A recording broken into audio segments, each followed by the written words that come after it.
जब सब कुछ मायके से ही लाना है तो काम भी मायके का ही करूँगी ना। फटाफट रसोई का काम निपटाकर सलोनी अपने कमरे में दौड़ी चली आई।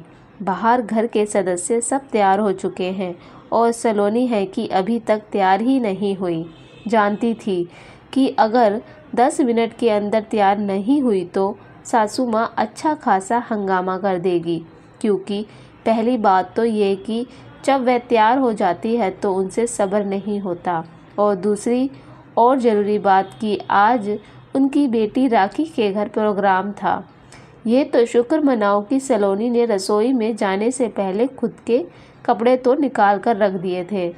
अब फटाफट हाथ मुंह धोकर कपड़े चेंज कर लिए। हल्का फुल्का मेकअप किया ही था कि इतने में बाहर से पति दीपक की आवाज़ आने लगी।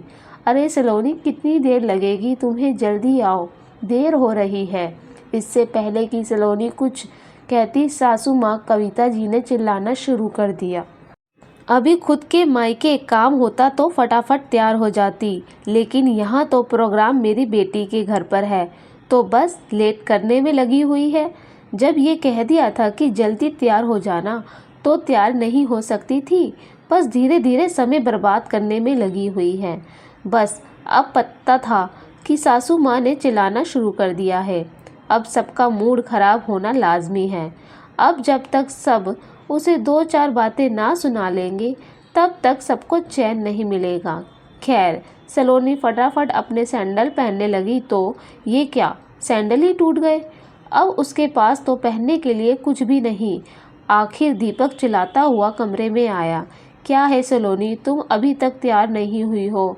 सब बाहर तुम्हारा इंतज़ार कर रहे हैं। बेचारी राखी भी वहाँ हम लोगों का इंतज़ार कर रही होगी। उसे देखकर सलोनी ने अपने टूटे हुए सैंडल दिखाते हुए कहा, मैं क्या करूँ दीपक जी, मेरे सैंडल ही टूट गए हैं और मेरे पास दूसरे भी नहीं हैं। हे भगवान, तुम इतनी लापरवाह कैसे हो सकती हो? एक और जोड़ी एक्स्ट्रा नहीं रख सकती हो? जाकर देखो मम्मी की कोई सैंडल रखी हो तो वो पहन लो। पर मम्मी जी के सैंडल मुझे कैसे आएंगे? मम्मी जी के पैर मुझसे छोटे हैं, सलोनी ने भी धीरे से कहा। इतने में सासू माँ भी दनदनाती हुई कमरे में आ गई और चिल्लाती हुई बोली, अरे चलना नहीं है क्या तुम दोनों को? देर हो रही है। फिर सलोनी के हाथ में टूटे हुए सैंडल देखकर चिल्लाते हुए बोली, बस शुरू हो गया इसका तमाशा। कभी एक दिन भी ऐसा गया है कि जब कभी कहीं जाना हो और इसने तमाशा शुरू ना किया हो? अब शुभ काम में जा रहे हैं तो तोड़ फोड़ मचा रखी है। यहाँ मेरे नवासे का जन्मदिन है और ये कामचोर सामने ये टूटी हुई चप्पल लेकर आ गई। सलोनी ने अपने आप को संभालते हुए कहा, पर मम्मी जी, मैंने जानबूझकर तो नहीं तोड़ा ना, ये काफ़ी पुराने हो गए थे। उस दिन मैंने आपसे कहा भी था कि मम्मी जी मुझे सैंडल लानी है, पर आपने मुझे पैसे देने से मना कर दिए थे। बेटे के सामने अपनी पोल खुलती देखकर सासू माँ सलोनी पर चिल्लाते हुए बोली, हाँ तो पैसे क्या पेड़ पर उगते हैं क्या? तेरे मायके गई थी तब ले आती ना वहाँ से। क्या इतना सा तेरे मायके वालों को नहीं दिखता? और मैं तो तुझे लेकर जा ही रही थी ना बाजार, लेकिन अब तेरे काम ही पूरे नहीं हो तो मैं क्या कर सकती हूँ? जिसको नाटक करना है वो तो कहीं से भी कुछ भी नाटक कर लेता है। दीपक ने बात संभालते हुए कहा, पर अब क्या करें मम्मी? एक काम करते हैं, रास्ते में से नए सैंडल दिला देंगे। दीपक की बात सुनकर वो जोर से चिल्लाई, हाँ हम तो फालतू बैठे हैं, अब समय व्यर्थ नहीं होगा, रहने दे इसे यहीं पर। जब घर में अकेली रहेगी तो अकल ठिकाने आ जाएगी। पर मम्मी, दीपक इससे पहले कुछ कहता, उसके फ़ोन पर राखी का फ़ोन आने लगा, जिसे देखकर सासू माँ ने कहा, ज़रूर राखी का ही फ़ोन होगा, उसे क्यों उसके ससुराल में शर्मिंदा कर रहे हो? चलो जल्दी रहने दो इसे घर पर। दीपक भी ज़्यादा कुछ कह ना पाया और सलोनी को घर पर ही छोड़कर सब लोग रवाना हो गए। सलोनी की आंखों में आंसू आ गए। शादी को 2 साल हो गए, पर हर छोटी चीज़ के लिए वो मोहताज हो जाती है, या यूं कहे मोहताज कर दी जाती है। दीपक अपनी सारी सैलरी अपनी माँ के हाथों में रखता, यहाँ तक कि सलोनी के हाथों में कुछ ना देता। सलोनी अगर ज़रूरत भर के पैसे भी मांगती तो उससे कह देता कि माँ से ले लो और इधर सासू माँ और भी महान। सलोनी जब ज़रूरत पड़ने पर पैसे मांगती तो सासू माँ का जवाब होता कि अपने मायके वालों से ले लो, मेरे पास फालतू पैसे खर्च करने के लिए नहीं है। सोचते सोचते ही सलोनी की आंखों में से आंसू बहे जा रहे थे। आज सिर्फ एक चप्पल के कारण उसे ये लोग घर छोड़कर चले गए।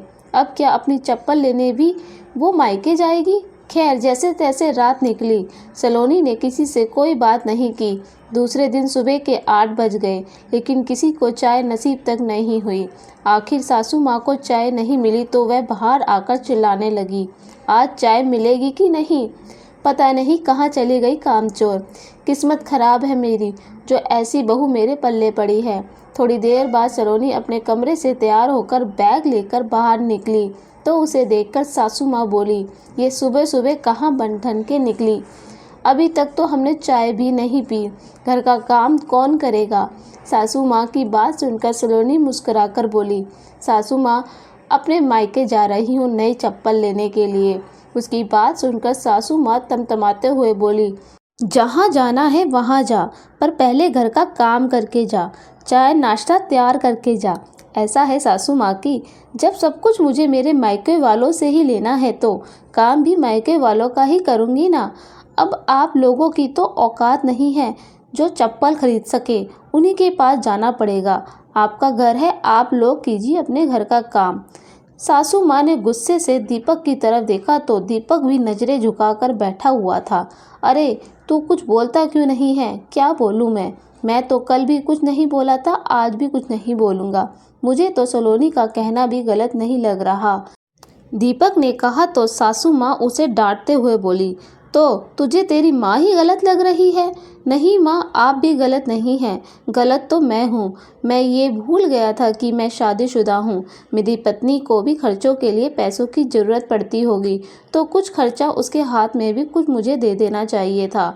और मैं नालायक सारी सैलरी आपके हाथ में ला कर देता था, पर अब नहीं।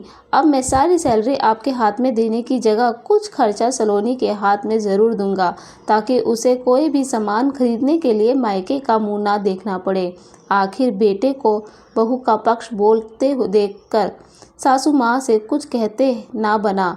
वहीं उसी दिन दीपक में छुट्टी लेकर सलोनी को उसकी ज़रूरत की चीज़ों की शॉपिंग करवाई। आशा करती हूँ ये कहानी आप लोगों को अच्छी लगी होगी। तो ऐसी ही कहानी और जानने के लिए मेरे इस चैनल को सब्सक्राइब और लाइक करना ना भूलिएगा। धन्यवाद।